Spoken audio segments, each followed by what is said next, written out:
Hi అండి, అందరికీ నమస్తే. Welcome to my channel wonderwomen. ఇవాల్టి స్పెషల్ చేపల పులుసు. నేను ఈ వీడియోలో నెల్లూరు స్టైల్లో చేపల పులుసుని ఏ విధంగా ప్రిపేర్ చేయాలో చూపించబోతున్నాను. మనం యూజువల్గా చేసుకునే ఫిష్ కర్రీకి ఈ కొన్ని టిప్స్ యాడ్ చేయడం వల్ల ఇంకా ఎంతో టేస్టీగా మార్చేయచ్చు. సో ఇంకా లేట్ చేయకుండా నెల్లూరు స్టైల్లో చేపల పులుసుని ఏ విధంగా ప్రిపేర్ చేయాలో చూసేద్దాం. దీనికోసం ముందుగా 2 టేబుల్ స్పూన్ ధనియాలను యాడ్ చేసుకోవాలి. అలాగే 1 టేబుల్ స్పూన్ జీలకర్ర, 1/2 టీ స్పూన్ మెంతులు. వీటన్నిటిని మంచి కలర్ వచ్చేంత వరకు దూరగా ఫ్రై చేసుకోవాలి.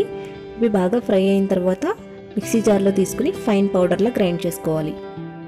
ఇప్పుడు 3 టేబుల్ స్పూన్ ఆయిల్ యాడ్ చేసుకుని దీంట్లో 1 టీ స్పూన్ ఆవాలు, అలాగే 3 పచ్చిమిర్చిని మధ్యలో చీల్చుకుని యాడ్ చేసుకోవాలి. దీంట్లో 4 మీడియం సైజ్ ఉల్లిపాయలని చిన్న ముక్కలుగా కట్ చేసుకుని వేసుకోవాలి. ఆనియన్స్ గోల్డెన్ బ్రౌన్ కలర్ వచ్చేంత వరకు బాగా ఫ్రై చేసుకోవాలి. అలాగే 2 మీడియం సైజ్ టమాటాలని పేస్ట్లా చేసుకుని యాడ్ చేసుకోవాలి. నేను దీంట్లో 2 టేబుల్ స్పూన్ అల్లం వెల్లుల్లి పేస్ట్ని యాడ్ చేశాను. వీడియో క్లిప్ మిస్ అయింది, మీరు కూడా యాడ్ చేసుకోండి. అలాగే టేస్ట్కి సరిపడే సాల్ట్, 2 టేబుల్ స్పూన్ కారం, 1/2 టీ స్పూన్ పసుపుని కూడా యాడ్ చేసుకోవాలి. ఇప్పుడు ఒక 50 గ్రామ్స్ చింతపండుని 10 నిమిషాలు నానబెట్టుకుని రసాన్ని తీసుకుని దీంట్లో యాడ్ చేసుకోవాలి. పులుసుని ఉడుకుతున్నప్పుడు దీంట్లో పులుసు కన్సిస్టెన్సీకి సరిపడా వాటర్ని యాడ్ చేసుకోవాలి. నేను 400 ml వాటర్ని యాడ్ చేశాను.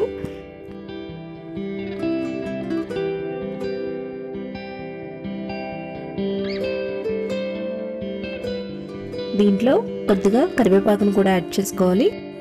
ఇప్పుడు చేప ముక్కలు తీసుకుని వీటిని ఒకసారి నిమ్మరసం అలాగే సాల్ట్ కలిపిన వాటర్లో ఒకసారి వాష్ చేసుకున్న తర్వాత అప్పుడు కర్రీలో యాడ్ చేసుకోవాలి.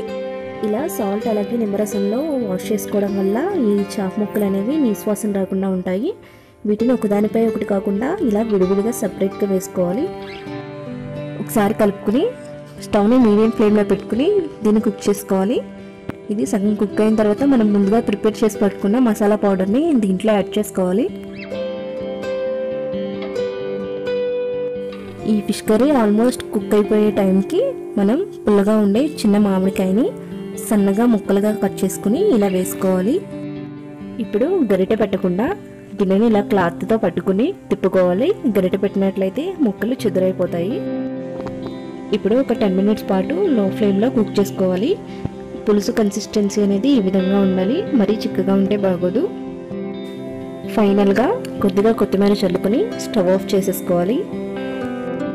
అంతే, ఎంతో టేస్టీగా ఉండే నెల్లూరు స్టైల్ చేపల పులుసు రెడీ అయిపోయింది. మీరు ఎప్పుడు చేసేలా కాకుండా ఒక్కసారి ఇలా ట్రై చేసి చూడండి, మీకు కూడా చాలా నచ్చుతుంది. మీకు నచ్చింది కదా? అయితే తప్పకుండా ఈ వీడియోని లైక్ చేసి ఇలాంటి మరిన్ని టేస్టీ రెసిపీస్ కోసం వెంటనే నా ఛానల్ని సబ్స్క్రైబ్ చేయండి. అలాగే నేను వీడియో పెట్టగానే మీకు నోటిఫికేషన్ రావడం కోసం పక్కనే ఉన్న బెల్ ఐకాన్ని క్లిక్ చేయండి. Thanks for watching.